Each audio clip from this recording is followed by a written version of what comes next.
அஸ்ஸலாமு அலைக்கும். காலை வணக்கம். பிஸ்மில்லா. இன்றைக்கி நான் கீழா நெல்லி துவையல் அரைக்க போகிறேன்.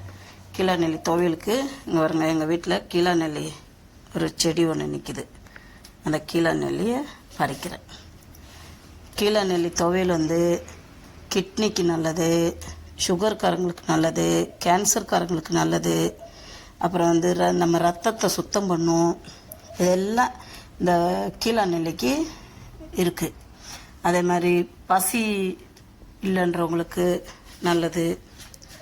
ஒரு கைப்பிடி இருந்தால் போதும். இப்போ இது கூட கடலை பருப்பு கொஞ்சம், தேங்காய் கொஞ்சம், இதெல்லாம் சேர்க்குறப்போ இதெல்லாம் கொழுந்தோடு போட்டுக்கலாம். பாருங்க, ஒரு கைப்பிடி இருந்தால் போதும் துவையல் அரைக்க.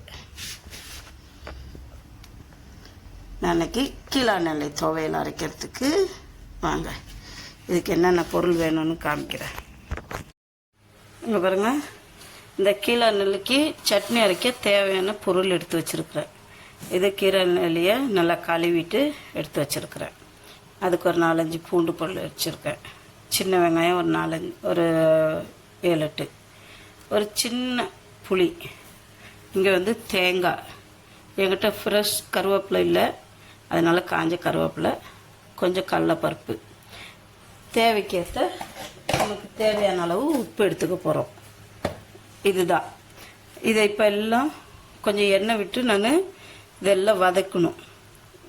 கொஞ்சமாக எண்ணெய் விட்டு வெங்காயம், பூண்டு, அந்த கடலைப்பருப்பு, தேங்காய், கருவேப்பிலை இதெல்லாம் வதங்கின பிற்பாடு தான் கடைசியாக நம்ம இந்த கீழா நெல்லியை போட்டு சும்மா ஒரு 2 நிமிஷம் கிண்டி விட்டுட்டு இறக்கிட்டு தேவையான அளவு உப்பை போட்டு சட்னி அரைச்சிருங்க.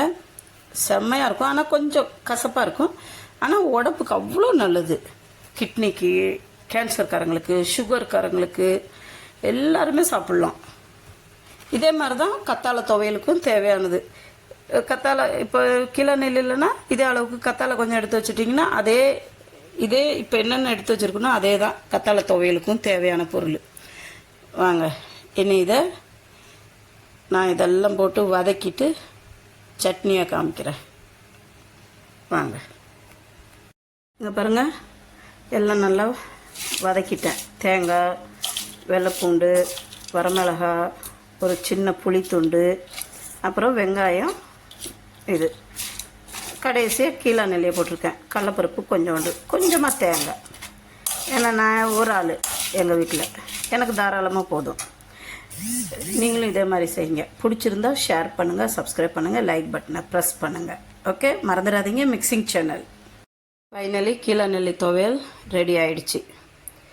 இது வெள்ளை சாப்பாட்டு கூட சாப்பிட்லாம், இட்லி தோசை கூட வச்சு சாப்பிட்லாம். நல்லாயிருக்கும், சூப்பராக இருக்கும், உடம்புக்கு ஆரோக்கியமாக இருக்கும். இந்த சேனல் பிடிச்சிருந்தா ஷேர் பண்ணுங்கள், சப்ஸ்கிரைப் பண்ணுங்கள், லைக் பட்டனை மறந்துடாதீங்க, ப்ரெஸ் பண்ணுங்கள். அப்புறம் முக்கியமானது, இதில் ஏதாவது தப்பாக ஏதாவது இருந்தால் எனக்கு சுட்டி காட்டுங்க, நான் திருத்திக்கிறேன்.